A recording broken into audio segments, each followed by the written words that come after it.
미국 연방대법원이 트럼프 대통령의 관세 정책에 위법 판결을 내렸습니다. 그런데 그 다음 날 트럼프 대통령은 다른 법을 꺼내 들고 전 세계 수입품에 15% 관세를 다시 매겼습니다.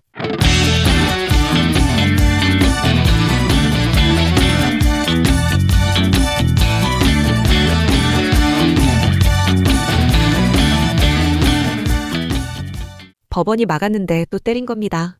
이 상황이 우리 농업과 K푸드 수출에 어떤 의미인지 오늘 밥상의 말단에서 찬찬히 풀어보겠습니다. 먼저 이번 판결이 왜 나왔는지부터 짚어야 합니다. 미국 헌법에서 관세를 정하는 건 원래 의회의 권한입니다. 대통령이 행정명령만으로 관세를 매기는 건 원칙적으로 안 되는 거예요. 그런데 트럼프 대통령이 의회를 거치지 않고 나라별로 다른 세율을 매기는 상호관세를 행정명령으로 밀어붙였고 대법원이 이건 안 된다고 판단한 겁니다. 쉽게 말하면 대통령 혼자 결정할 수 있는 범위를 넘었다는 거죠. 그런데 여기서 반전이 있어요. 판결이 나오자마자 트럼프 대통령은 무역법 122조라는 다른 법을 근거로 즉시 전 세계 수입품에 10% 관세를 매겼고 다음 날 이걸 15%로 올렸습니다.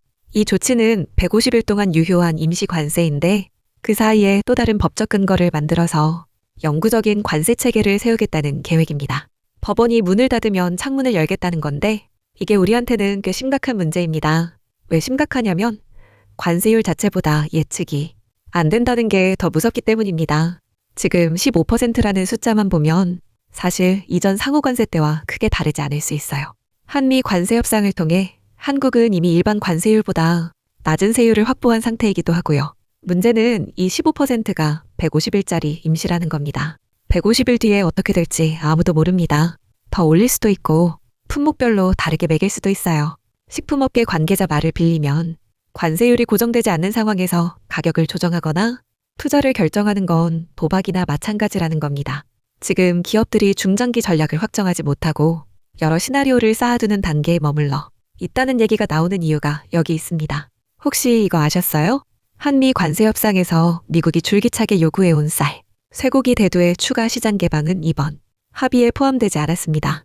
정부가 명시적으로 우리 농업의 민감성을 고려해서 추가 개방은 담지 않았다고 밝혔어요. 이건 분명 의미 있는 성과입니다.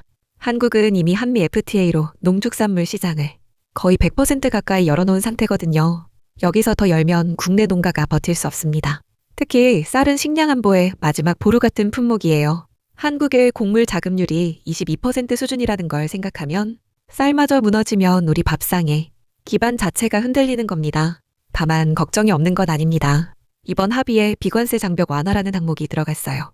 미국산 원예작물 검역을 전담하는 US 데스크를 신설하기로 했는데 이게 뭐냐면 미국이 그동안 불만을 제기해온 검역 절차에 속도를 높여달라는 요구를 수용한 겁니다. 당장은 큰 변화가 아닐 수 있지만 이 창구를 통해 앞으로 GMO 승인 속도라든지 수입, 승인 지원 문제가 계속 논의될 가능성이 높습니다. 문을 안 열었지만 문고리에 손은 올려놓은 상황이라고 보시면 됩니다. 이제 K푸드 수출 이야기를 해보겠습니다. 2025년 한국 농식품 수출이 136억 달러를 넘었습니다. 역대 최고 기록이에요.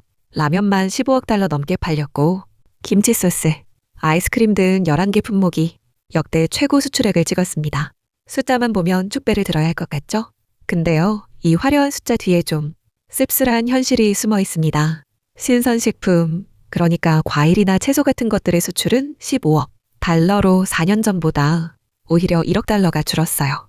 라면 하나의 수출액이 신선 농산물 전체보다 많다는 뜻입니다.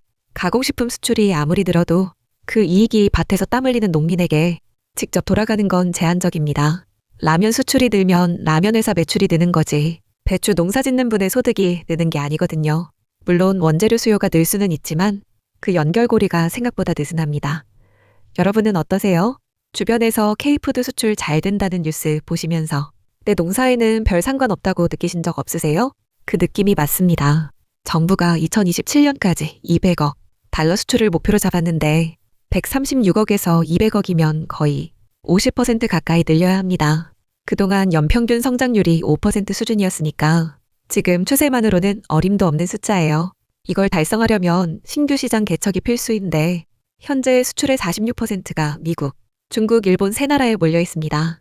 유럽이나 중동 수출이 20% 넘게 성장하고 있긴 하지만 전체에서 차지하는 비중은 아직 한 자릿수입니다. 결국 200억 달러라는 목표가 농민의 소득 증가로 이어지려면 가공식품 위주의 수출 구조를 바꾸고 신선, 농산물의 해외 판로를 넓히는 게 핵심인데 이게 말처럼 쉽지 않은 거죠. 기업들의 대응도 살펴볼 필요가 있습니다. CJ 제일제당이나 농심처럼 미국에 공장을 갖고 있는 회사들은 관세 영향을 상대적으로 덜 받습니다. 현지에서 만들어서 현지에서 파니까요. 반면 삼양식품은 미국 공장이 없어서 국내에서 만든 불닭볶음면을 수출하는 구조인데 관세가 그대로 원가에 반영됩니다. 흥미로운 건 작년에 미국이 라면에 15% 관세를 매겼을 때 삼양식품이 공급가를 9% 올렸는데 현지 소비자 가격은 14%나 올랐음에도 판매량이 오히려 늘었다는 겁니다. 불닭의 브랜드 파워가 그만큼 강하다는 뜻이에요. 하지만 삼양식품도 해외 매출의 80%가 불닭 하나에 의존하는 구조가 위험하다는 걸 알고 있어서 탱글이나 맵탱 같은 후속 브랜드를 키우고 소스 시장까지 영역을 넓히고 있습니다. 이런 기업들의 움직임이 중요한 이유는 이 회사들이 잘 되어야 한국산 농산물의 원재료 수요도 따라가기 때문입니다. 이 소식이 결국 말하는 건 이겁니다. 지금 우리 농식품 산업은 밖으로는 관세라는 변수가 150일마다 바뀔 수 있는 불확실한 환경에 놓여 있고 안으로는 수출 호황의 과실이 농민에게까지 충분히 전달되지 않는 구조적 문제를 안고 있습니다. K푸드 136억 달러라는 숫자는 분명 대단한 성과입니다. 하지만 그 숫자 안에 신선 농산물을 키우는 농가의 몫이 얼마나 되는지 200억 달러를 향해 달려가는 이 열차에 농민이 타고 있는 건지 그걸 계속 물어야 합니다. 지금 이 시기에도 하우스에서 딸기 수확하고 계신 분들, 올해 농사계획 세우고 계신 분들이 있습니다. 그분들의 땀이 숫자로만 소비되지 않도록 밥상의 말단이 계속 지켜보겠습니다. 오늘도 밥상의 말단에서 전해드렸습니다.